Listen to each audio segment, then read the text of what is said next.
I think let's start, sir. Yes, good evening and good morning to all who have joined today's very important leadership discussions.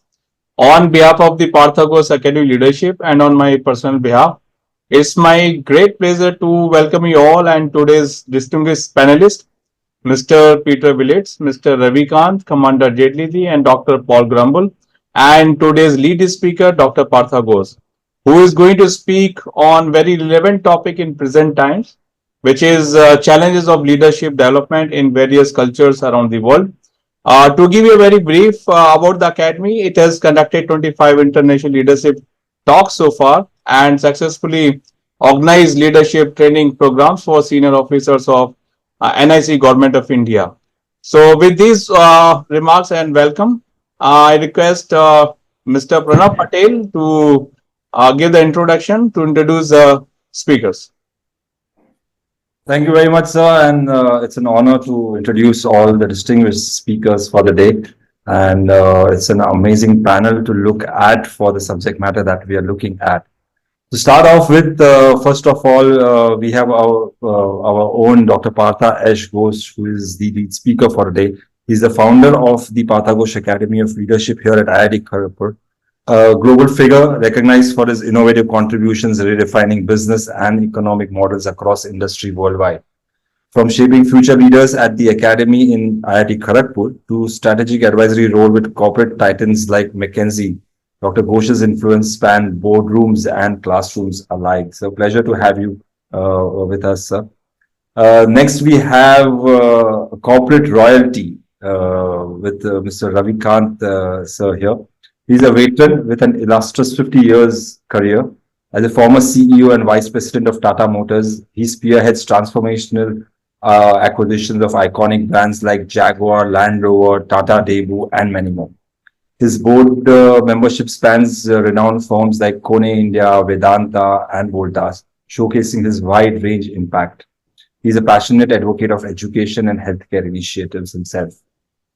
Then we have someone joining in from UK, Mr. Peter Willats, a visiting professor at the University of Buckingham, whose expertise in operational efficiency is sought across globally. Peter, sir, has been at the forefront of large-scale business transformations, partnering with Fortune 500 giants like Siemens, Continental, and even at UK's prestigious National Health Service itself. Then we have someone joining in from Germany. We have Dr. Paul Gromball, the CEO of TMC Munich, whose 30 plus years of strategic consultancy experience has transformed numerous global enterprises, from pharmaceutical titans to automobile giants and logistic powerhouse. Dr. Gromball's initiatives, approaches to driven performance through mergers, reorganization, and process optimizations are truly game-changing. And to round up the panel and to also be the anchor for today's panel discussion, we have our own Commander VK Jaitly, a distinguished alumni of IIT Kharagpur, dons multiple hats as a founder and board member of Partha Ghosh Academy of Leadership, and author of motivational leadership books, and also the book on 100 Great IITians. The book is out. We really love the book, sir. So thank you very much for that. And he's also the driving force behind a lot of initiatives here, especially the Alumni Foundation. He's the founder of Pan IIT and the first president as well. So it's an honor. We're really glad to have all of you here today. Thank you very much, sir, for spending time and coming on for this focused panel discussion that we have. Thank you very much. Over to you, Commander. Thank you, Pranav, for excellent introduction for such a highly qualified, in fact, the panel with Paul Grommel from Germany, Peter from UK, and Partho himself from USA, and our own Ravi Kanji from Mumbai. I tell you, it's really great that they will be firing questions today to Partha Ghosh. So as a panel, before I start with the question and to Partho, let me introduce to you, today is our 25th International Monthly Lecture Series. 25th, so that means just a bit more than 2 years back we started this journey. And let me tell you, people have been liking it. Excellent feedback we have been getting. Now, all those lectures, they are on our website also. You can see them. We had greats like our one of the ministers, Suresh Prabhuji. We started with that. Then R. Gopala Krishnans of Tata Sons. Then Partha Ghosh himself. Dr. Naresh Trehan, who is a renowned cardiologist. Mr. Narayan Murthy of Infosys. Dr. Amarpreet Sani from USA. Our Air Chief Marshal, Arup Raha. Then Mr. Zamiko Higashi from Japan. Not from Japan, sorry, from USA only. Then Professor Anil Shastrabudhe, ex-AICT chairman, Professor George Rackett, Paul Gromball himself, Anand Deshpande, Professor Ram Gopal, and the list is endless, including our Ravi Kant ji. So it has been an excellent journey. You are most welcome to suggest some more great speakers who can speak on some topic which have some relationship with the leadership qualities and all that. So today, without wasting any more time, I straight away go to what I'm supposed to be doing it. So may I request the panelists, but before I give the floor to the panelists, I will just make a few, you may call it guidelines. Please ask your question within around 30 seconds. Don't take more than a minute maximum. So that you are to the point. When you ask a question to Partho, try to do it within a minute. That should be good enough. Of course, before you ask question, in the first round, kindly do take 2 to 3 minutes to give your thoughts about the leadership and about the topic today, what you are going to talk about. For the first round. For the second round, etc., when you ask a question, just do it within 30 seconds to 1 minute. So, may I start with, among the three of you, with Peter from UK. So, Peter, please go ahead. Please tell us about your thoughts about the leadership, and then fire the question of the first round to Partha Ghosh. Fine, thank you very much. Thank you for the introduction. It's a pleasure to be here. So my thoughts on the topic we're looking at is essentially how we go from the 20th century to the 21st century. We're already through the first quarter of the 21st century, but there's always a risk that we end up, if not fighting the battles of the last war, at least thinking about leadership in terms of our own formative experiences in the 20th century. So my focus today is on how we take what we think are the foundations from the 20th century and actually challenge those in the context of the 21st. And I'm going to look through three themes. There are many themes that we could take, but I'm going to take three themes today. One is the role of externalities. The second one is the role of intrinsics, of people intrinsics. And the third one is the function of agency, or the challenge of agency in a complex world. And the very brief introduction of how I think about these things. I started life as a philosopher. I was born as a philosopher. Some people would say I was born as a philosopher prince. And then I went through a 35-year diversion through the world of economics. And having emerged from that, independently, shall we say, I've now chosen to go back to my world of origin of philosophy. So you'll see that many of the questions that I'm asking have a philosophical bent to them. So without going further into that, I'm going to ask my first question to Partha. And the clock is now running on the 30 or 45 or 60 seconds. So the first one is around externalities. In the 20th century, life was easy for a leader. And especially in business, you have one aim, one goal, maximization of shareholder value. As we got to the end of the 20th century, this was challenged by the notion of stakeholder value. And I resisted that. I thought we enter a realm of what the Greeks called polytele, multiple objectives. And we don't need to look further than Laplace to know that once you have three objects, game is over, right? You can go no further. So as soon as you introduce more than one objective for a leader, you've now rendered the trade-offs immensely complex. However, in the world today, the externalities are becoming increasingly evident. I talk about climate change in particular, that we can't ignore. So I don't think we can no longer just look at the simple version in the business world of shareholder value. So far, the theory, the proper modern theory was we delegate the management of externalities, of dysfunctions of the market, to government and to regulation. But now that externalities become a common cause with climate change, the question to Partha is, can we continue to delegate to government the management of externalities? Thank you, Peter. I don't expect anything less from a philosopher like you. It's a brilliant question. So let me build on it. Clearly, if you look at the world within the last 25 years, the complexities of managing the planet, the governance of the planet, whether you look from geopolitical angle, climate, wealth gap, even the pandemic that we dealt with, are global in nature. So even it has gone beyond governments, and the complexities of relationships between governments in the process have become significantly complex than perhaps it was 100 years ago, even before the Second World War. So one deep meaning in your question is the governance of the planet has become significantly more complex, significantly more uncertain, and we have to think of how do we manage that process. I mean, it is an irreversible process, so I think we have to think about the future and see what are the different kinds of mechanisms one needs to think about.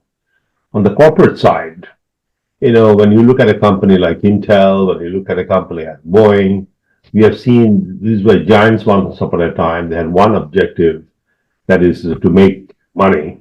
But unfortunately, when these companies have faltered, we have seen what has happened with Boeing. Of course, is working very hard to come back. Intel, which was darling of Wall Street once upon a time, Intel Inside meant something. Today, Intel has been marginalized.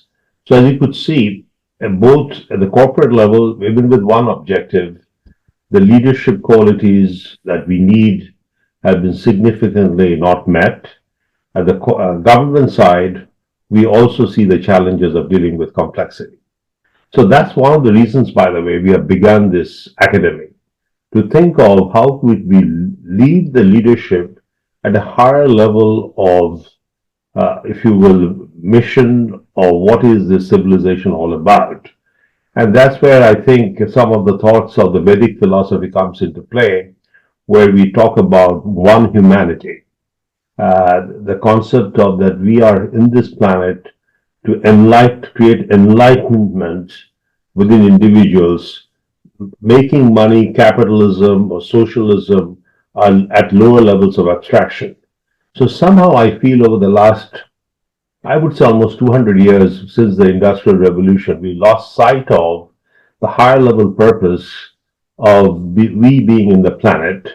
And I think it is important that we find a way to raise our sights to that higher level purpose, to understand what is the meaning of we being in the planet and the role that we could play to make the planet a beautiful place.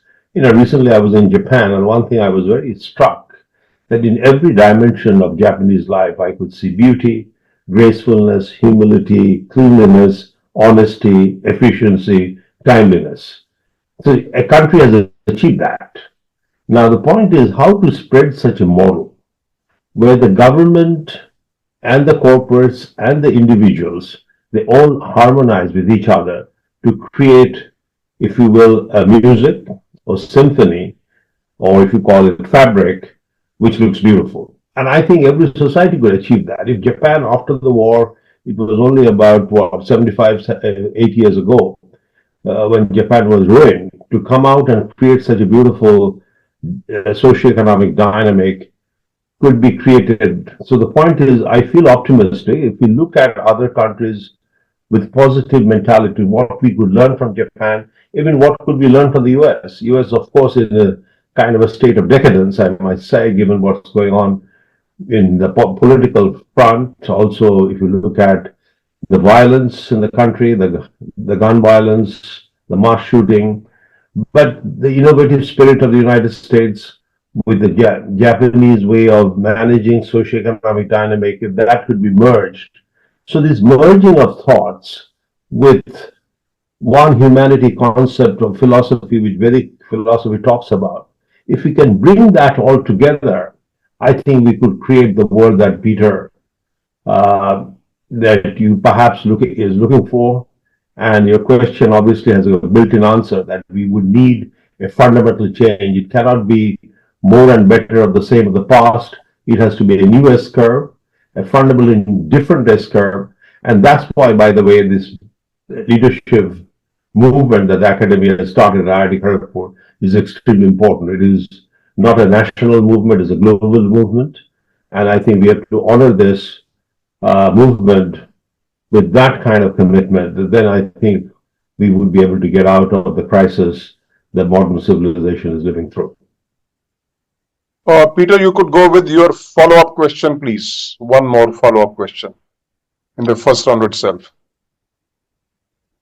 Unmute yourself. Unmute, please. Peter, unmute.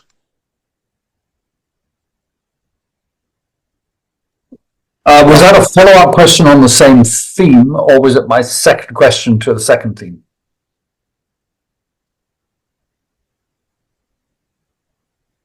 Okay, you don't want to ask now? Yeah, no, I'm happy to ask. I have a second question on a separate theme, or was that a follow-up question to the first question? Please go ahead. Please go ahead. Okay. All right. Well, I'll ask my second question then. In that case, my second theme is one of intrinsics, and if we think back to the 21st century, what characterized one characterization of our organizations were ones of hierarchy, ones of order, ones of obedience. That's what we were, the models that we were working with. And, thank goodness, times have changed, and the mass of people in our organizations now have much higher levels of education, much higher levels of information, and they're much more used to using their own judgment in many, many circumstances, right? So the nature of people's consciousness has evolved. So then the question, one more thing. Part of what a leader has to do, of course, is to give a common purpose to the entity that they're leading. So whether that is a commercial organization or, dare I say, a military organization that I'm not familiar with, or a university, or even a country, you have to give some sort of common purpose to that. So the question to Partha is, how does a leader give a common purpose to the organization while benefiting from and respecting the autonomy, the intrinsics and the autonomy and the diversity of the people who that leader is leaving? So how to assure commonality when you genuinely accept diversity and you genuinely accept autonomy of the people? Yes, absolutely. Peter, when I look at the different leadership models, even the ones people are teaching at Harvard Business School and Sloan schools of the world, they're basically extension of the industrial model, where I think your question, where it's what you have embedded in your question, that it used to be top down. The boss or the leader knew the answers, and the rest of the organization has to follow. But in the knowledge economy, I would suspect that what you're driving us towards, that the knowledge is at the edges. Edges meaning people who are literally interfacing with the customer, with the problem they're solving, with the research and development departments. And indeed, in the knowledge economy, the knowledge is power. And the people who are literally dealing with the knowledge, their instincts, their thought processes, their ideas need to be continuously respected, heard, and in the process synergized. So obviously, the nature of leadership that we need in this new world, the importance of, if I may use the word, micro instincts or intrinsics, as you call it, versus a macro holistic view, both have to be integrated, and that's not easy. So a leader has to have a view of the world, view of the humanity, as we talked earlier, the climate change, the wealth gap, the geopolitical disorder that we are living through on one side, on the other side, being able to appreciate the micro intrinsics, the knowledge, the instincts within the organization. And that ability to synergize as opposed to the command and control structure of the past is very different. And I think that's again why we need leadership model, which is where humility plays a more important role than commanding, where ability to learn and adapt and synergize plays a more important role than controlling. Similarly, to inspire the people at the edges, the micro intrinsics or micro instincts that have to be nurtured in a way that we could synergize. Now, you have touched on the answer. To synergize, you have to have a profound purpose, a profound vision. Everyone in the organization could connect with. That's where, again, I think many organizations are falling short. And that's, again, why we need to literally begin this leadership movement that we're talking about so that we could bring the micro and the macro together, synergize them, and in the process help our people in an organization to serve a profound purpose. Okay, thank you, Partha. Yeah. May I now request Mr. Ravi Kant ji to kindly give your concepts about the topic of the day for around 2 minutes, and then after that, please go ahead with your questions. Thank you.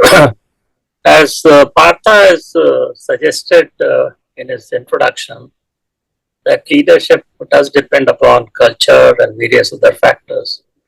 So here I'm going to be talking about that leadership is contextual. And if the context changes, the style of leadership must change. And we have seen it change. For if the situation is stable, we have one kind of leadership. We have if sudden downturn is there, we try to get another kind of leadership. But here what I'm talking about is somewhat which can be there for a century or more. The corporates, as we know today, are 200 years old, as has already been said, after the industrial revolution, when mass manufacturing and going to distances disconnected place of production from place of consumption. And therefore, large organizations were required.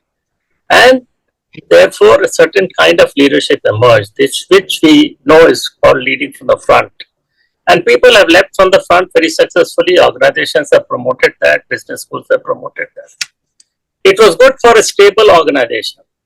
But Industrial Revolution 3 and 4 has put this thing somewhat asunder. And what we are seeing is huge amount of unpredictability and uncertainty in the external environment, as Peter has also mentioned. We have tsunami of information. As a professor from MIT has said, Ray has said, that the rate of progress doubles every decade. It means a century of progress can be condensed in a month. That puts well. Century of progress can be condensed in a month at today's rate. Now, tomorrow it can be in a week, day after tomorrow it could be in a week. So there's huge amount of information which is coming. It is, and third is complexity. So many things happening at the same time. It is impossible for one person to be besieged of all these things, to know everything, and to be able to really take a sound judgment. And therefore, I believe that we should be looking for a new type of leadership, which I would like Partha to comment upon. But definitely leading from the front type of leadership is bursting at the seams and is getting nearly broken and is getting increasingly irrelevant for today's times. And therefore, what should be that new leadership for the next century or 21st century? Thank you, Ravi. I just want to let you know, Ravi has written a new book, Leading from the Back. So he has got the answer to the question. But let me build on as I think he has made some very fundamental points. Can you come a little closer? We are not able to hear you. Sorry. Sorry, I didn't realize that. I'm extremely sorry. Yeah. So I just mentioned about the book that you've written, Ravi, Leading from the Back. So obviously you have an answer to the question, but let me build on it and bring some spice and color to a very deep question. Indeed, it's very true that if you look through the Industrial Revolution 1.0, 2.0, 3.0, 4.0, essentially it is all about efficiency, discipline, scaling. Now, except 3.0, 4.0 was more about automation, but the basic spirit was discipline, efficiency, and obviously the military model, the command and control model worked, and we used to call it the pyramid structure of leadership. Now, if you invert the pyramid 90 degrees, the point moves towards the right, it looks like you're leading from the front because the pyramid on the right side, if you have inverted from 90 degrees. But the leading from the front concept essentially comes from the model of Alexander and many military models where brave heroes like Genghis Khan or Alexander, they come in the front and take the whole crew forward. But now we are living in a totally different world. And I'm a bit surprised that people still talk about leading at the front. And I'm so glad Ravi wrote the book, Leading from the Back. But my feeling is that in a world which is living through a knowledge revolution, there are many fronts. Every front is going back to Peter's point. Every front which is dealing with the problem is an important front. So the front and the leader cannot be in multiple fronts. Everyone is in the front is a leader. So it's a concept of distributed leadership. Point number one. And the person who is running that organization, let me call the CEO, if he wants to be a good leader, he has to be at a point where he has an excellent perspective of all the fronts. So it may be in the back, maybe in the middle, maybe, but it has to be a pivotal point which is dynamic in nature. So he has excellent perspective of multiple fronts and at the same time has the ability to integrate the instincts of each front towards a higher level purpose. So it connects with what Peter is also raised earlier, the intrinsic versus the holistic view. I think so. We do need a leadership model which is not talking about front or back. I would say more talking about being in a pivotal point or being at the fulcrum, which gives you the maximum leverage to synergize multiple instincts, multiple point of views towards a higher level purpose. And that purpose also gets continuously defined because Ravi rightly said the world is changing so rapidly. What is to change in 30 years is changing in 3 months, maybe in the future, 3 weeks or 3 days.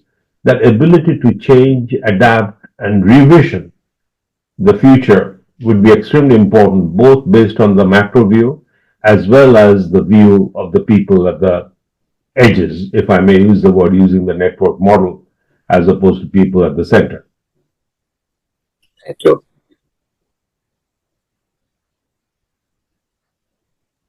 Mr. Ravi Kant, you can go ahead with your second question, please. Okay, leading from that, in our times, we somehow managed to live through this kind of organizations, rigid hierarchical organizations, or the leadership.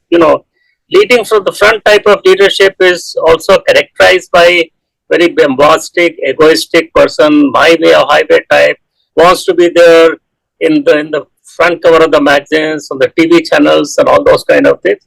There are some very illustrious names of the past, the last 50 years or 40 years. And if you see that if those people were here today, they will be so out of date, so irrelevant today. And therefore, it is very difficult for people to tolerate this kind of thing. The millennials who have come now, if you ask them which kind of organization, which kind of leadership you want to work in, they are rejecting this kind of leadership. They are rejecting this kind of organization. They want to be given a space. They want to be given freedom. They want to be respected. They want to be acknowledged. And therefore, that kind of hidebound organization cannot do for them. And we'll find that if people persist, then there is bound to be a major rupture because from the below, These millennials will come and they are going to demolish all this kind of thing. So it is for the organizations to really start adopting it, adopting something different, which is more humane. Peter talked about, say, climate change and things like that. This millennial generation is more humane, more caring for more this thing. So organizations and the leadership must begin to respond to these kind of things. So I'm again coming back to the same thing.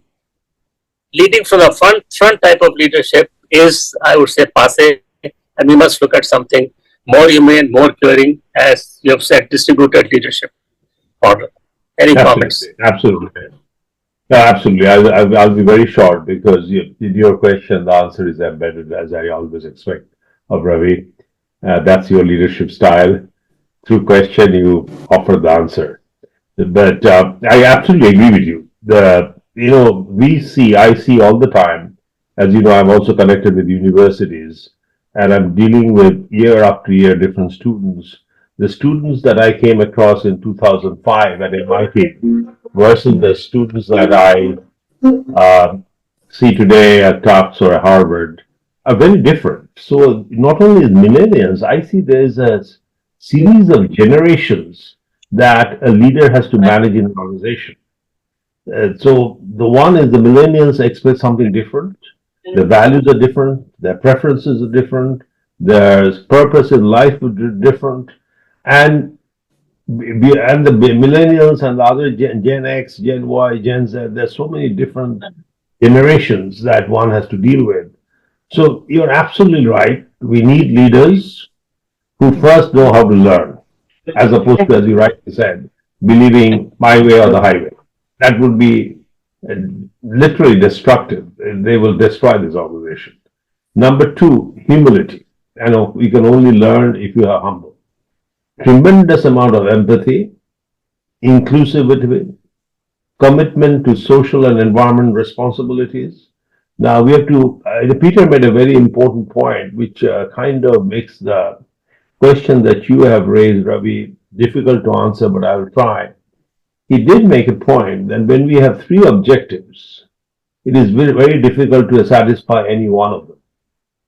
And that we have seen. So the question I raise is that how could, when we have on one side the challenge of environment, other side the millennials expecting to work differently, whereas my people who are closer to me are working in my style. And third, I have to also satisfy the shareholders, that I have to generate high return on investment, return on equity, whichever metrics we feel comfortable with. So I feel we have to find a way not to think of these three differently, but create an integrated one purpose. And that's where I feel leaders in the 21st century has a challenge to define a measure which captures all the three or four objectives into one. And only then we would be able to serve that one purpose. And I don't know, the book called 3Ps, the planet, the profit, and people, tried that, but again, they broke it up into silos. So I think time has come for us to come up with one measure which really captures what you're talking about, and people could serve that with full commitment, full integrity, and honesty. So I think, again, that's why I think this Academy of Leadership that we have started is so important. Often people ask, what is leadership all about? It is how to be a good citizen, how to be a responsible citizen, and that's what we are trying to achieve. Thanks, Ravi. Thanks, Partha. Though I am going to continue with these three panelists, but in between, I am just adding one question from Larry Kaufman. He wants to know, management of global problems require many countries to work together with common goals. Does a world leader need to wait for a global crisis to emerge? What first steps can one take to start the process to become a world leader? Very good. I've broken the sequence, by the way. That's a very good question. I will short, Larry. Thank you for the question. Larry Kaufman, like Peter, is also, like all of you, are the great philosopher. Unfortunately, when the United Nations was created after the Second World War. Earlier, as you know, the League of Nations was created after the First World War. Did not work. The League of Nations, the United Nations is also not working. So I feel like we have seen in many situations that we need to form a small group, Larry, which you and I have discussed, who could really play the activist role to bring nations together. United Nations have failed because there are too many procedures. Goes back to what Ravi was talking about. They're still working with the old leadership model, hierarchical model. The Secretary General knows everything. He's always in the front. He gives his standard speech, but nothing happens. The wars continue, people die, crisis continues. So I think United Nations, we have to all agree, has failed miserably, though we are spending billions of dollars to run that organization. Now, to get out of that, Larry, what we need is, again, that's why the leadership movement, maybe I'm being too ambitious, that if few of us that had assembled together take on this challenge, write articles, give speeches, activate people, hopefully we'll be able to at least raise the conscience. Because a leader in Hungary versus a leader in Turkey versus a leader in China, they all have their own agenda.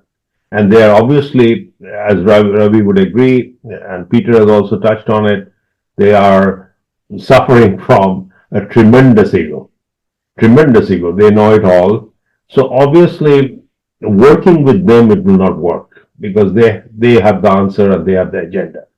So what we have to do is to create a movement which touch millions of people. Now, if Taylor Swift could touch so many people, if Michael Jackson could touch so many people, we have to find speakers who can also enter the hearts and minds of people, where we have to have a thought simplified, where people would try singing the songs that we want to celebrate all over the world.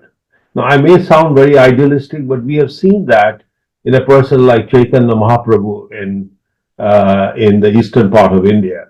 Once upon a time, he brought back a new sense towards Vedikism. So I think we need at times of crisis, before the crisis occur, that kind of selflessness in few individuals who could dive into the problem, and that's what is required. And hopefully this movement that we have started at IIT Kharagpur is next to Hijli Jail. People who do not know, hundreds of people lost their lives when they were fighting for the independence against the British. So I think to carry their spirit forward, it is our responsibility to address the challenge that, Larry, you have sounded. And and many of us are from IIT Kharagpur. And also I think India has a special responsibility.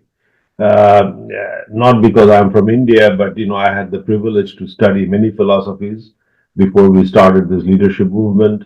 The Vedic philosophy is so rich. It talks about one humanity. It talks about humility. It talks about honoring people as their God, honoring nature. So if we can bring back those philosophy for the world without saying that this is my philosophy, then again people will run away. We have to be egoless and take the movement forward, Commander. Thanks, Partha. Thanks, Larry. So I think probably we need champions in every world.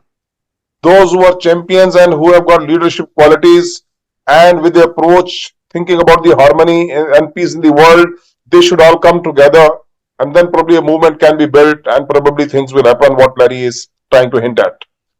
So now I go to Paul Gromball. Kindly give your ideas. So thank you. Your thoughts about the leadership. Yeah, thank you. Yeah, thank you for sharing, for the ability to sharing the ideas from the German perspective. Maybe I have to paint a very dark picture about leadership. From a German perspective, the trust in Western leadership, in German leadership, in European leadership, is an all-time low. If you look even at the US, Biden is at the lowest rating since 70 years. The German Chancellor is the lowest since World War II. The European Commission has the lowest rating ever, and also the French and Italian leadership is very low. And if you look at 3 areas of leadership, things become clearer. So if you look at the leadership of security, NATO has let down Germany quite a bit. Instead of preventing wars, they actually provoked wars in Iraq, in Afghanistan, and in Ukraine. And in all 3 cases, we are not winning, we are losing. We are not only losing the war, but we have created a lot of harm. 500,000 Ukrainian people are died because NATO has not get an agreement with Russia, which Russia has wanted. This becomes clearer and clearer. The second thing is the economic side. Also on the economic side, Germany is the last in the industry ranking because of bad leadership at corporation as well as on the government side, because we have the highest prices for energy because of the sanctions. Because if you actually have only a leadership capability, if you are against someone, you create sanction and you double down. Now, Russia has now 20,000 sanctions, but the harm is not done in Russia; it's done in Germany. So this is the worst leadership we ever had from a German perspective. And then we have the digital leadership. This is not governments; this actually are great corporations. And we see actually nothing in Europe, equals the leadership of companies in China and in the US. So I think from a European and German perspective, we need a complete new philosophy. And I think the first people are staying up and say we should leave the European Union and joining BRICS, because BRICS is actually, I think, the union of the future, and G7 and the European and the Western leadership is going down. And I think there will be no rescue. I think that people who have great inspirations will go after the people, who are for peace. They are for cooperation and therefore well-being. And this is actually, the Germans see this more at the BRICS side than at the G7 and the other sides, where you have sanctions, you have wars, you have doubling down things. This is bad leadership from a German perspective. So I think the situation in Germany is quite there, and therefore part of the question is, what could be the new philosophy for Germany, which actually brings us out of this dark way where we have currently leadership which let the population of Europe and Germany down like never over the last 70 years. Thank you very much. Thank you very much, Paul. I really fully empathize with the point that you have made. But I think it was almost 2 years ago in this same forum, I spoke about the Russia-Ukraine war, and the title of that talk was Leadership Deficit Exposed. Mm-hmm. Basically, I talked about how the world, and particularly the United States, have mismanaged the relationships worldwide, and in the process, the mechanisms that they use, like you talked about sanctions, have continuously failed, but they keep still using the same tools, which have proven to be very blunt, if at all works. They are not sharp. Never. Now, I've gone to a step deeper, because it's a very meaningful question, that why is this happening? In the US, we have the John F. Kennedy School of Government, we have the Woodrow Wilson School of Government, and the George Washington. There's so many different institutions which are studying the world, studying the politics, studying the global trends. And in spite of that we seem to make very poor judgments. And I'm saying I'm including all of us, including the the people in the White House, Congress, and the Capitol.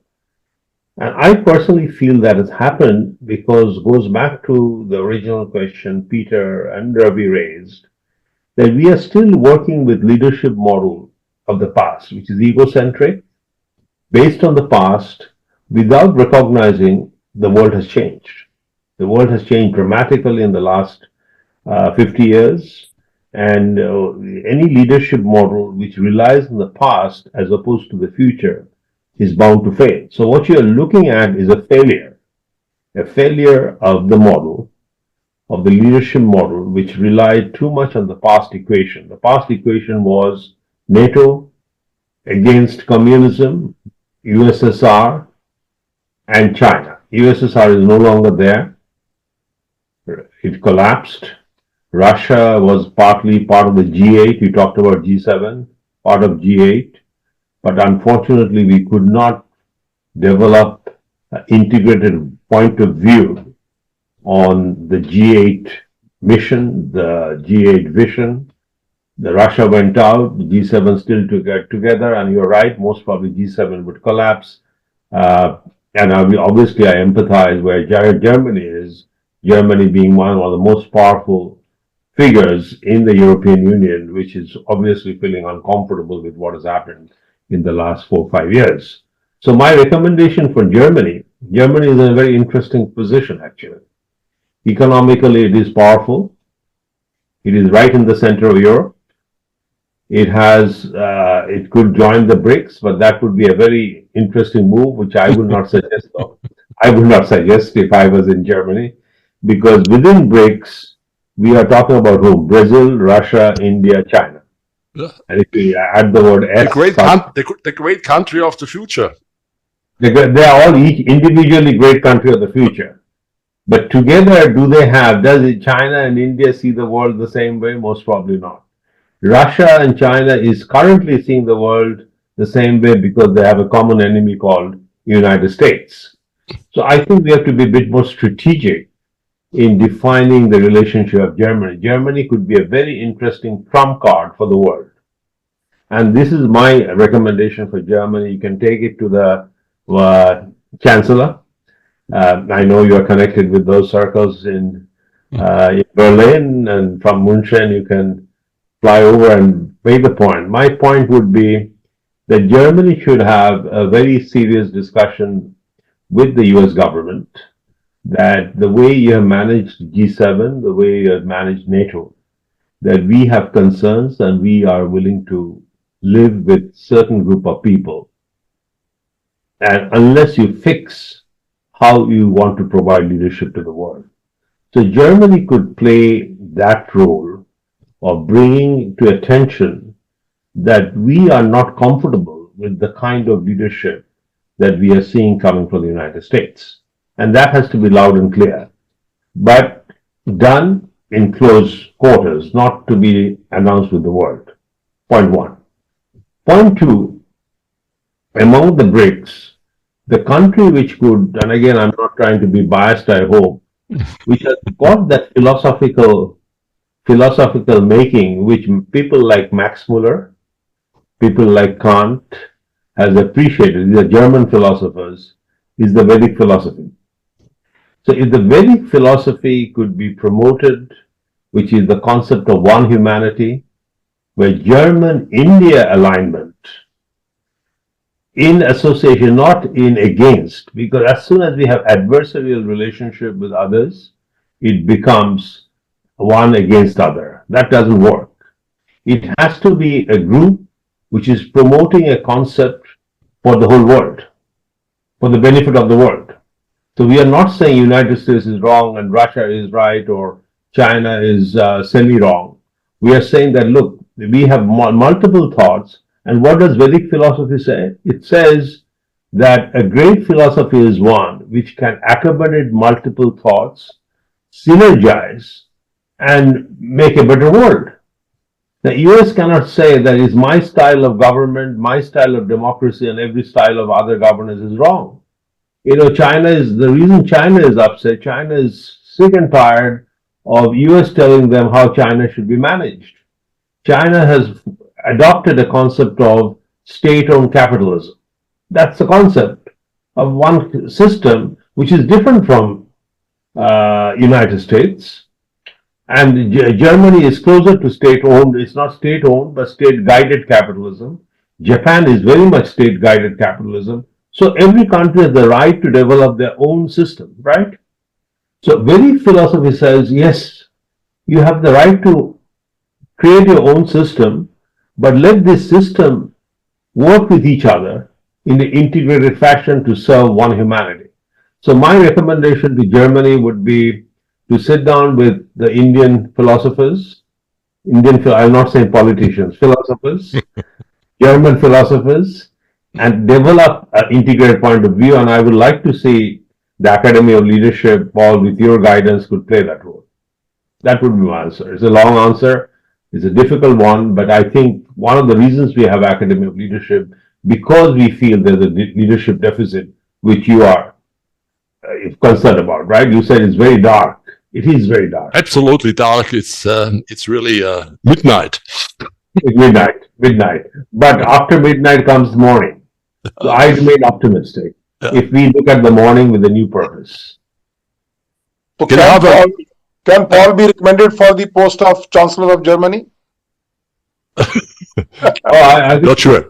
But I have an additional question because I think our neighbor Switzerland has a tremendous successful leadership model because they are the earnings per capita is 3 times of Germany, even if there's a neighbor, and they have 2 different principles. The first thing is neutrality. I think Germans should become neutral and have good relations with Russia, China, India, as well as with the United States and England. The second is direct democracy. Since 500 years, a very successful model. People decide and lead the country, and not some leaders who are, leading in the wrong direction. So, in my opinion, this would be a good discussion we could do, Partha, in your Leadership Academy, whether you could think that the model of Switzerland could be at least a discussion point before Germany is joining the BRICS to go in this direction. I agree with you. I think we should let me quickly comment on it. Very good point, because it's a very powerful point. Switzerland, Japan are 2 countries which provides us a great model. Economic success without playing unnecessary quote-unquote groupism, if I use the word groupism. Yeah. Now, if you recall, I was quite concerned when the European Union was formed. That time I was a very active McKinsey partner. There was a big meeting we had in Munich. If you were there, I think, where the McKinsey partners got together. And we were kind of celebrating, European Union is being formed, is good for European companies. And I questioned, I said, look, Switzerland, which has got maximum number of global companies, Nestle, Omega, Asia, they have more global companies. They were not concerned that they have a strategic disadvantage because the market in Europe is small. The argument for companies like Siemens, Mercedes, BMW, and some of the British companies was the Europeans are losing out because the American market is too big, our markets are too small, so we have to create an integrated market. Remember those arguments? Oh, absolutely. This shows how superficial the leadership has consistently been in the last 50 years. Japan market is not very big, it's 100 million people. US is 300 million people. Switzerland is only 5 million people those days. But there were at least 10 global companies from Switzerland. Right. So I think you're right. We have to think of the world a bit differently, and unfortunately the momentum of the past continues. Thanks, Partha. Thanks, Paul. We'll you. go for the second round. And I was thinking of going, in fact, 3 rounds, but looks like I will have to finish with the second round itself. And the second round, just please ask only one question. Peter, I come back to you. So the most important question which you have, please go ahead, unmute yourself. Okay, so my third and last question to Partha is around the question of agency. So agency of the leader. And in particular, I'm going to refer to the role of systems in an organization. And I would characterize this question as with the phrase, computer says maybe. Or possibly, I'm sorry, Partha, I can't do that. To refer back to 2001. So I'm sorry, Partha, I can't do that. So back in the 20th century, we had a whole system where we could get compliance. We could kind of get what we wanted to happen through people and procedures. Then we migrated to sort of rigid computer systems, which were where we embedded in the computer systems the kind of rules and procedures that we previously had done manually. As we have moved into the 21st century, so in those two previous systems, to use the language of systems dynamics, the human was in the loop and was on the loop in both cases. The leader was on in both cases. As we moved in the last years, let's take the last 5 or 10 years, we now understand that there are areas where you gain competitive advantage, whether that be competition in the markets, in the commercial marketplace, or in the military environment, that you gain advantage in certain circumstances with systems where the human is not involved. In which case, the human is out of the loop. So my question to Partha is, as a leader of an organization, there are increasingly critical zones of activity within the organization where not only the leader, but other humans in the organization are out of the loop. And they have to be for you to gain competitive advantage. So the question is, how does somebody lead where increasingly critical parts of the organization are no longer under your control? It's a very relevant question because we are talking about knowledge economy, we're talking about automation. So indeed, Peter, when I think about it, the most critical parts of an organization, operations are today automated, managed by systems, and leaders do not have direct control over them. The role becomes obviously one of oversight, guidance, and adaptation. So Partha, sorry, I'm breaking the rules, Partha. Can I just jump in? I'm thinking specifically of autonomous, of artificial intelligence here. So I'm thinking specifically of areas where not only do we hand over automation, but we don't know how the automation came to its solution. Sorry to break the rule. No, that's good. And in fact, I was about to get to AI. You can read my mind. So I was about to complicate the question. Now, with the advent of AI, all the more organizations, large and small, are relying on what they cannot see, but a lot of very high-speed decisions gets made by systems and algorithms, and where they do not have control. If this is the answer, this is the answer. You have to move forward with it. As you know, most of the time when we make phone calls with a complaint, the computer is answering the question without really fully appreciating the emotions behind. So I've got 2 points here. Often I sort of face this question from my students and sometimes from my clients, but more from the students interested enough, not clients, because they're very comfortable with the automation and AI. The one is, I think we have to have some kind of override buffer arrangement in the system. So when the system driven by AI is falling short of the nature of outcome we expect, there has to be some kind of buffering arrangement in the algorithm so that a great leader can intervene in the decision-making process of the AI-led systems. That's point number one. But what is more important, if we are getting more and more dependent on AI, which is basically what our left brain is to do, the bigger question is how, as a leader, I would be able to activate the right brain, which is the imaginative part of the brain, to think of new models, new ways of doing things. So that's a positive way of looking at it, that maybe the organization's brain power could be more on the basis of the right brain as opposed to the left brain. Left brain is driven by AI, but with some override mechanisms, whereas activate the right brain of individual, which goes back to what Ravi was talking about earlier, which we have to have a significant amount of trust in the imaginative capacity of individuals.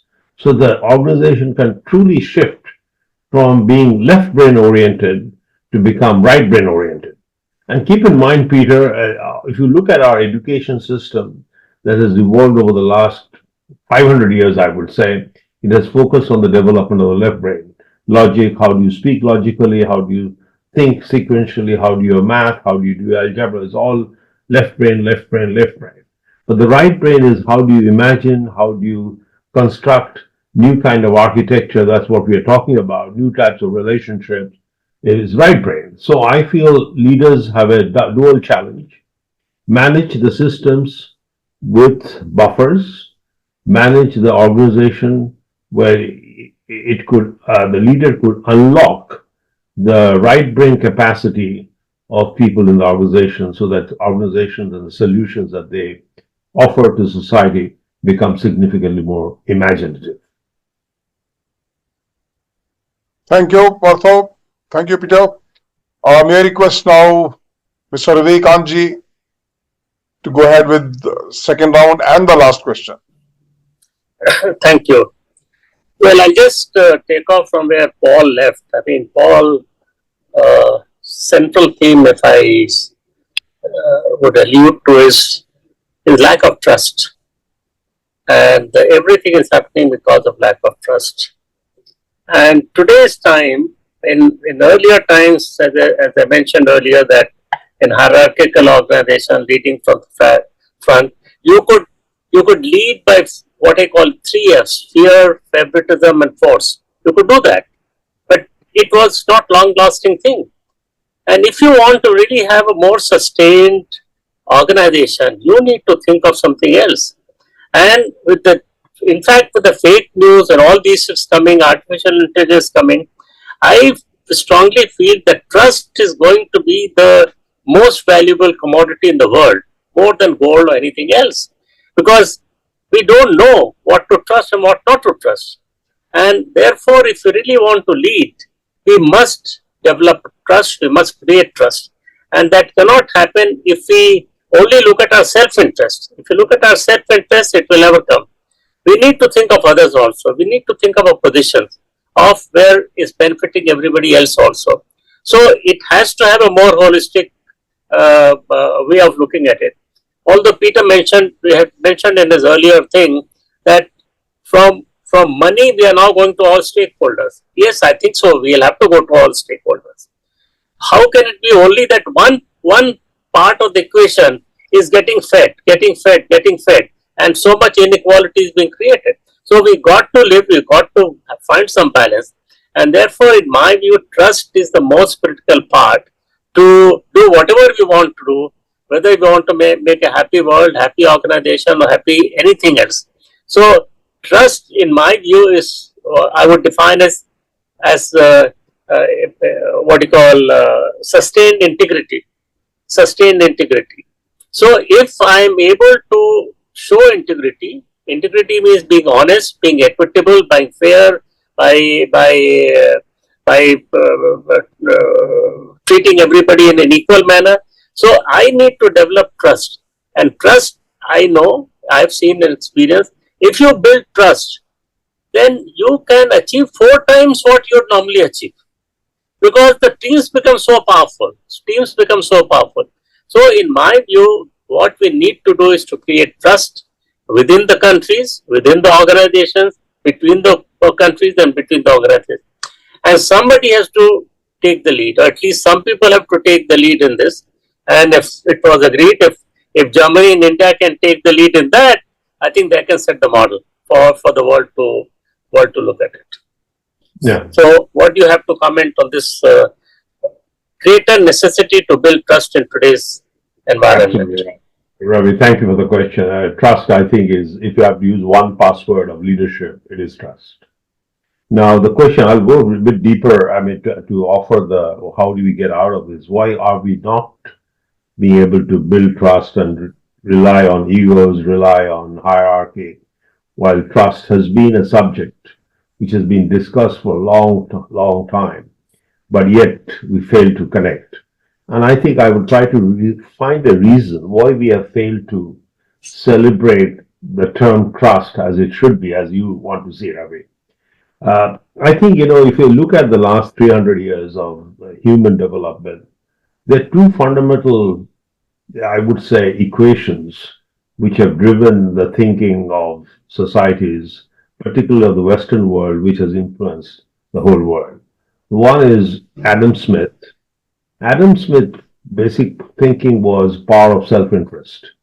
If everyone can serve his own self-interest, society would develop. And indeed, we saw that in the rise of England, Europe, that how the power of self-interest worked. And the other equation was Charles Darwin's survival of the fittest. But if I now connect the two, the self-interest, survival of the fittest, it has become very powerful force, which is self, is all about self and no one else. Because I have to survive, and my real power is to survive my interest. So unfortunately, this has embedded the DNAs of many organizations, both government as well as corporates. And that is there. So we talk about trust, we talk about, hundreds of books have been written, many articles, maybe 1,000 articles in Harvard Business Review have been talking about people are our best resource, we should trust them.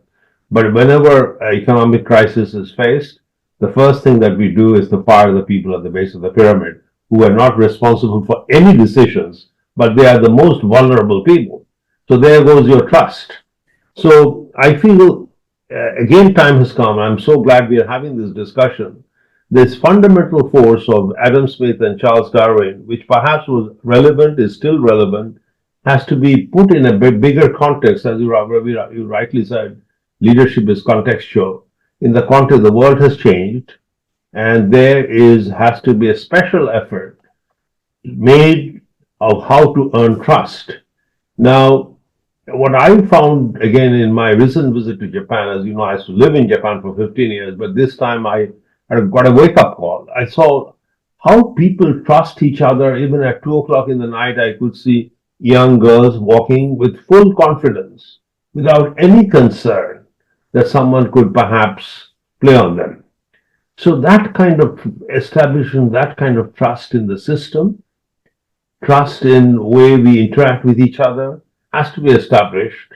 And that is, again, by the way, is one of our goals at the Academy of Leadership, how to bring the trust into play. And as you know, trust can only happen when we are transparent, we are honest about our thoughts, and we can provide a vision where everyone could rally towards, which you did when you were running Tata Motors. I mean, to take the company from 3.5 to $35 billion in a period of 10 years, you must have done basis of trust.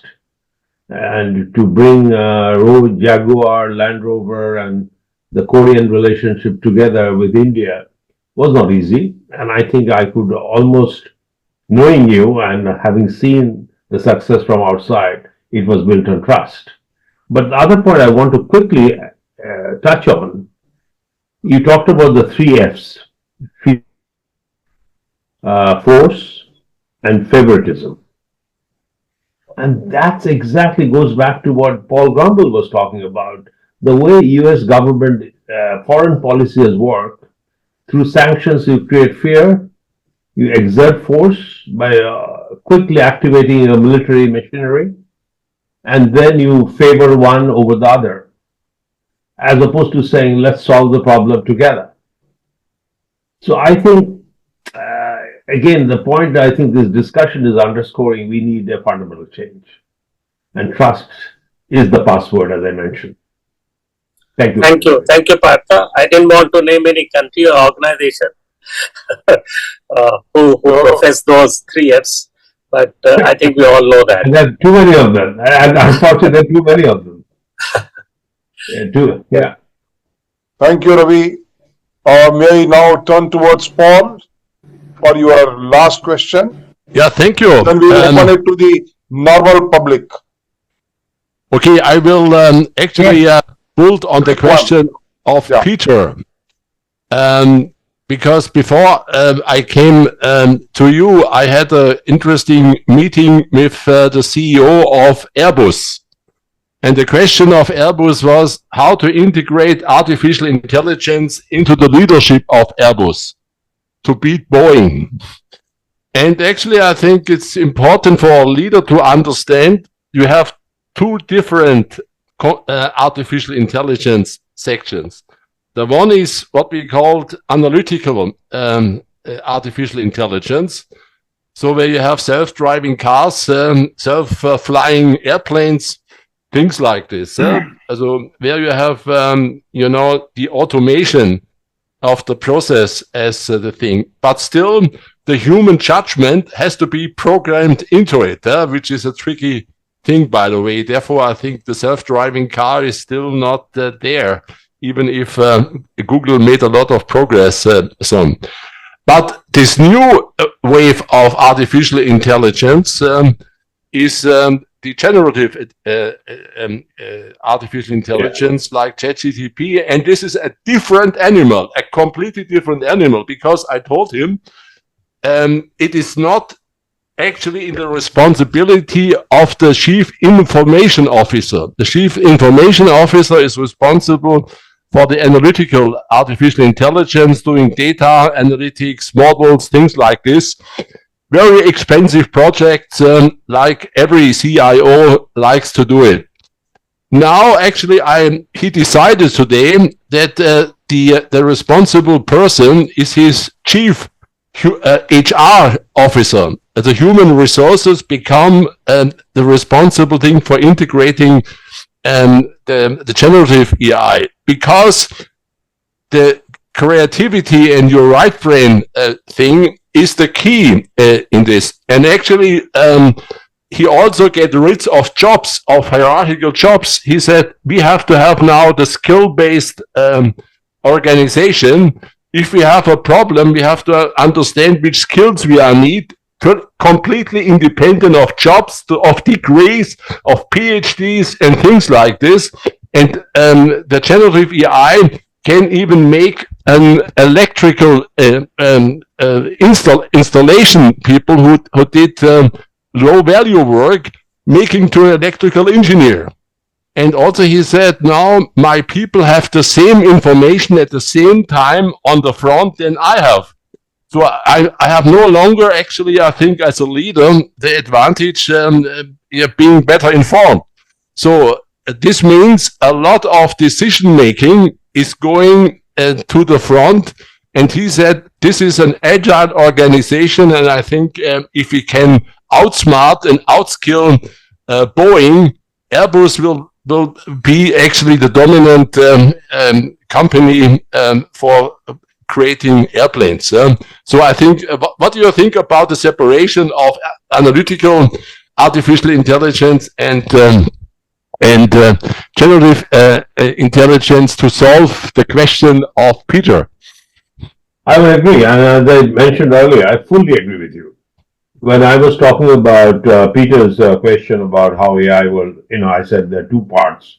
One is the systems part, what AI will manage. Only thing I would say, let AI do much of the left brain work, but with ability to intervene. There has to be some override mechanisms which we have to design so that when the system for some reason is not working the right way, we could intervene. But much of the work is how to activate the right brain, which is clearly the AI HR role. And mind you, our right brain has been not trained as much as our left brain has been trained. All from the first day when you go to kindergarten, except Montessori. But Montessori focuses on by the way. But few of us have gone to Montessori. But from the Bill Gates and Steve Jobs went to Montessori. This is one of the reasons. Montessori, and guess what? Yeah. Jeff Bezos also went to Montessori. Yeah. Right. No wonder that two Montessori kids have created great companies. So I think we have to bring Montessori type of education in our education system, and that's where HR has a very important role. They have to look at all the training systems that they have, which used to be left brain oriented, to switch to right brain orientation. And I fully agree with you. I think they have to look at the Gen I power with a different way. And that's why I have a different term for AI. I do not call it artificial anymore. I call awakened intelligence. Great. We are awakening the intelligence of humanity using the power of AI by activating the right brain of NI, which is natural intelligence, to create a better society. Thank you, Partho. Thank you, Paul. I've got too many questions, let me tell you. So I'm just picking up one question from one of the thought leaders located at Bombay, Prabhat Mitra. He wants to ask you, how can these wars which are going on between Ukraine, Russia, and Hamas, Iran and Israel, they are causing casualties in thousands and thousands. How can these be stopped amicably? Well, that's a very, very good question. Sorry, someone is. I have You want one to add comment. something to that? It was a very stimulating discussion. Am I on? Do you hear me? Yes, yes. Okay. Yeah. Okay. And what Ravi Kant said, trust, and Partho said all these things. I want to say one thing. Whenever a great revolution takes place in the history of mankind, it has been an idea. Whether it was Voltaire, whether it was Gandhi, whether it was Martin Luther King or Abraham Lincoln. I mean, those were the ideas which created a very harmonious and loving world.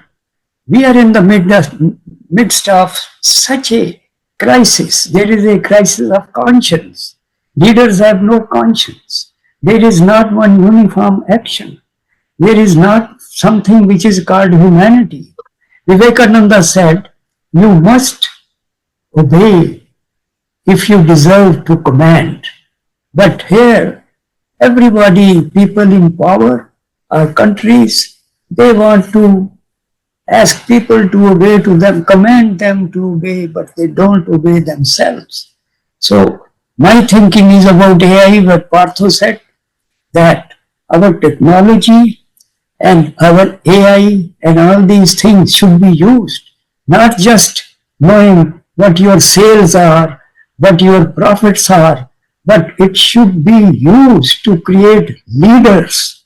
There should be programs using the power of AI to bring out to the world the Vedic Indian heritage, or Germany, are all good countries. People are good. Nobody is bad. But it is that leadership element which is missing, and we should use AI exclusively also in some cases to create an atmosphere of leadership which is based on love, compassion, and people think about other countries as they are themselves.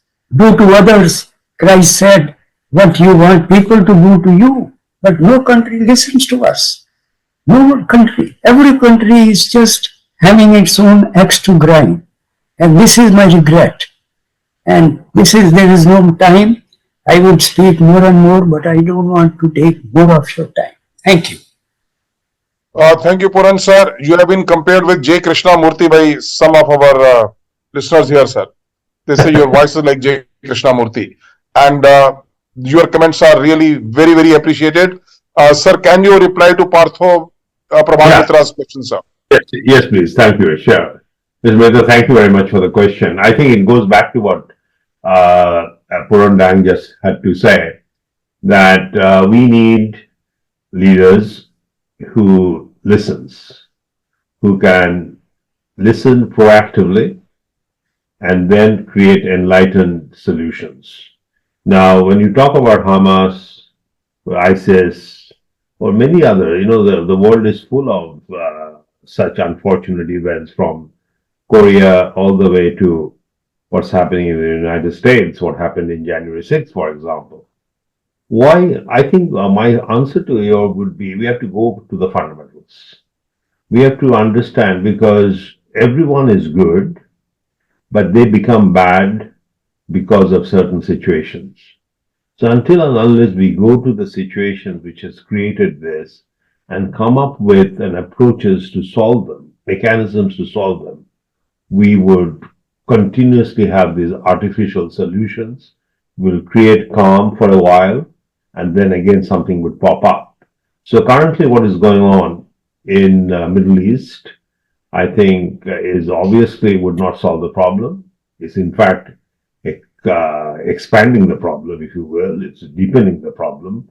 So I feel time has come where leaders have to learn how to go to the fundamentals, what has created these problems, and try to go to the root cause and come up with root solutions. We are coming up with superficial solutions, never going to the root cause, and in the process, crises are occurring. Now, if you ask me how do I deal with ISIS and Al Qaeda or such forces today, obviously I would not take a militaristic approach because how many people would you want to kill? And if when you kill one person, 10 new people would be born, and they would obviously try to take revenge maybe after 100 years. So that doesn't solve the problem. The problem has to be more philosophical in nature, more dialogues. They use the word diplomacy, but I feel the world has also forgotten what diplomacy means. Diplomacy really requires a tremendous capacity to understand the other side as opposed to selling your side. We spend a lot of time selling what we believe in, what some people call one-upmanship, but as opposed to being humble and listening, and in the process create an integrated view. So that would be the nature of leadership we need. Unfortunately, I don't see such a leader, and that's why we are having a discussion like this. Prabhat, you could be that leader. We should not undermine any person, because I think one thing Vivekananda is to say very, very powerfully during his life, that I'm nothing special. Each one of us could be what we want to be. Only thing we have to take ownership of that problem. Ownership and fully stay with the problem. So unfortunately, we have not yet seen such leaders emerge.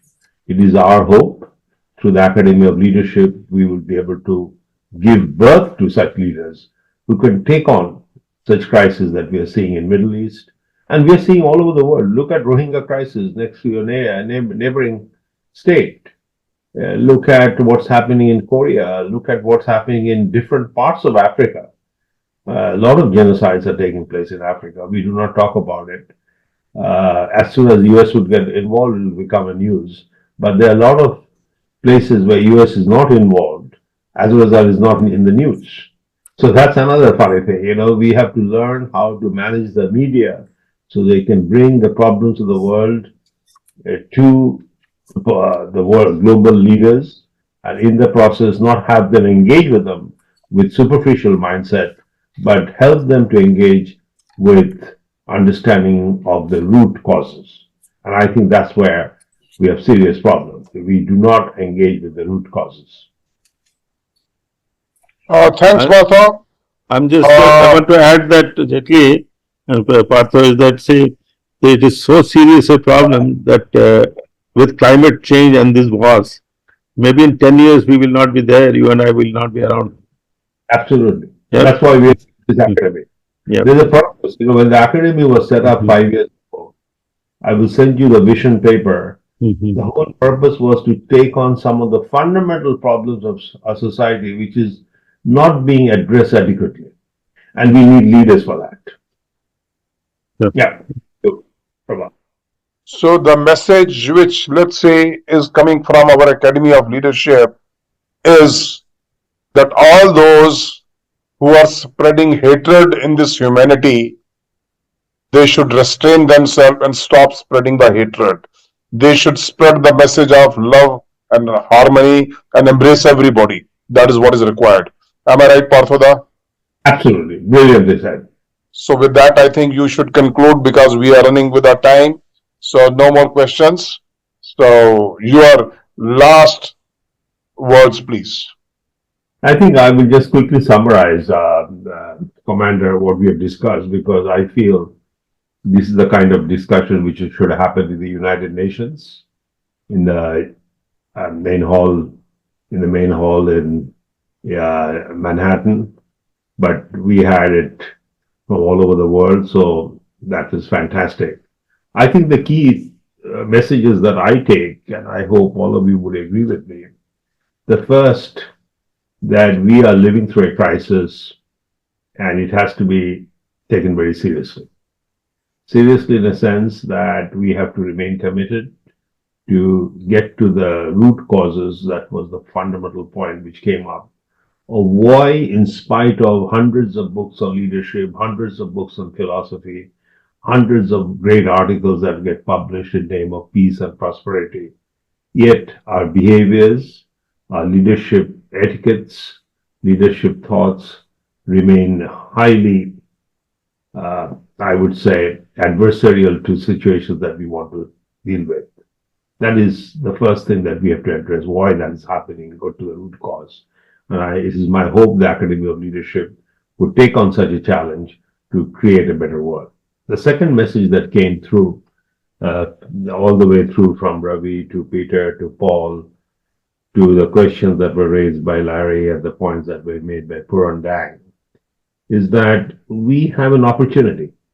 So I would not be too pessimistic to create the new future using the power of AI on one side in a positive way, where we could activate the right brain, which is imaginative part of our system, which if we could use more proactively with a vision of a better world, we could create the more enlightened civilization.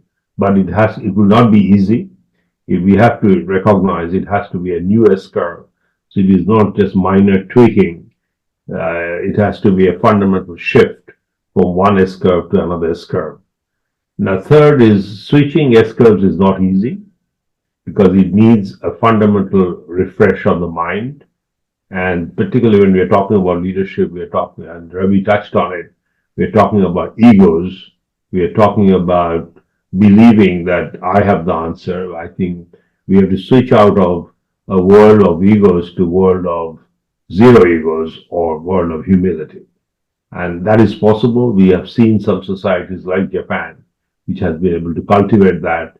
The third point would be how to cultivate humility. That's the third point which came through. The fourth point which came through, which Paul, you touched on, the need for a new world order. And I cannot agree more with you. That's exactly what I spoke about 20 months ago in the same forum here when I talked about the deficit of leadership exposed. That was the title. And I was basically talking about the last 200 years, how from one war to another war to another war to the Ukraine-Russia war, we have moved on.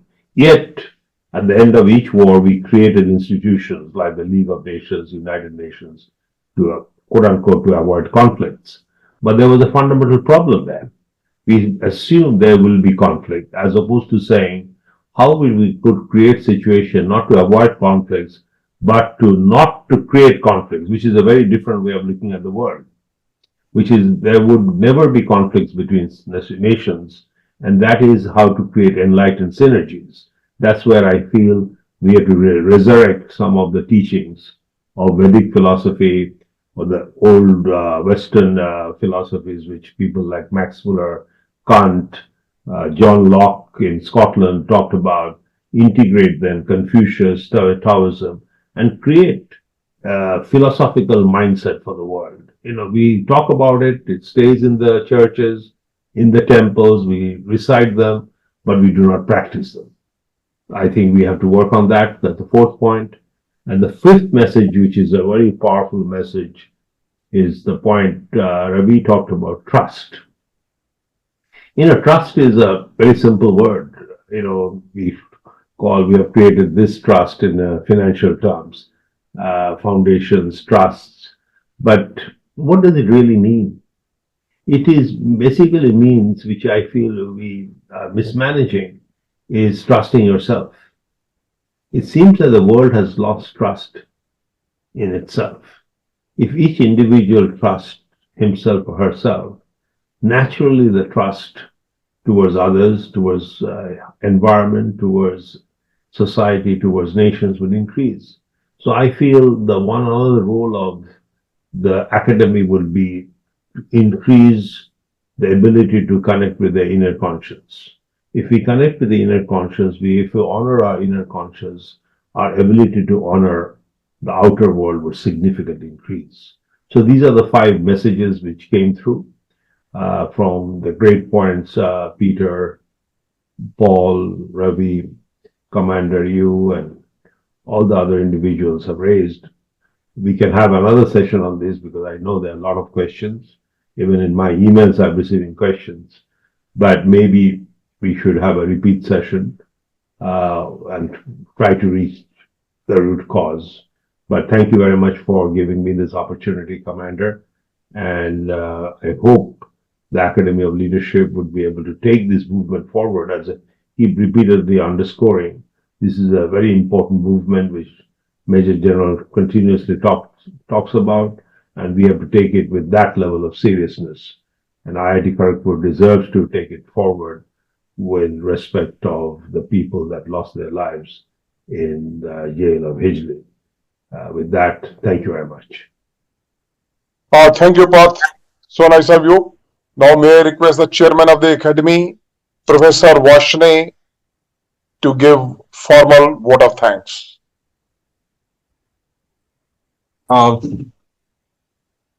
Thank you, sir. Thank you, Partha sir. Thank you, Dr. Peter, Dr. Gromball, and Ravi Kant sir for this exciting session that today we had, and covering various question answers, trust, and lot of I think learning for me as well. And as you rightly pointed out, definitely the academic leadership is going to take forward several actions and do well into the next few coming years, and definitely we are going to see a change. A change is important, change in mindset, that's the most important part. And once there is a change in mindset happens, automatic trust and everything will come automatically, and see the forward progress around the globe as well as in the country. So, and thank you all, audience. I will say all the distinguished guests who have joined across the globe. And thank you, Commander Jaitly ji, for conducting this session very nicely. And have a great day ahead, and have a good night to all of you. Thank you, sir. And we can have one group photograph. You can just switch on the camera. Yes. Please switch on your videos. Unmute your videos kindly for a group photograph. Deepak Phatak ji, I can see you. My pranam to you, sir. There are so many great personalities here. I find difficult to name so many of them. Amar Desai ji, Madhusudan Chakravarti ji, Makhija sahab, Arjesh Buddhi Raja, Jairam ji, Jaho, right? Great, sir. And there are some on the other screen also who are not switching on. Anshul Avasthi is great. Thank you. Anderson Swami. Please switch on your videos. Yes. Yeah, some more, so that the screen should be full. Screen should be full. There are still 1 or 2 more. Please unmute your videos and give a smile. Smile. Paul Gromball's smile is the best smile, I tell you, in this. Really salute you, sir. Great. Thank you. Pranav, photo taken? Yes, sir. Yes. Thank you very much. Thank you. Thank you, everybody. Thank you. Yes, sir. Thank you. Thank you very much, everyone. Thank you.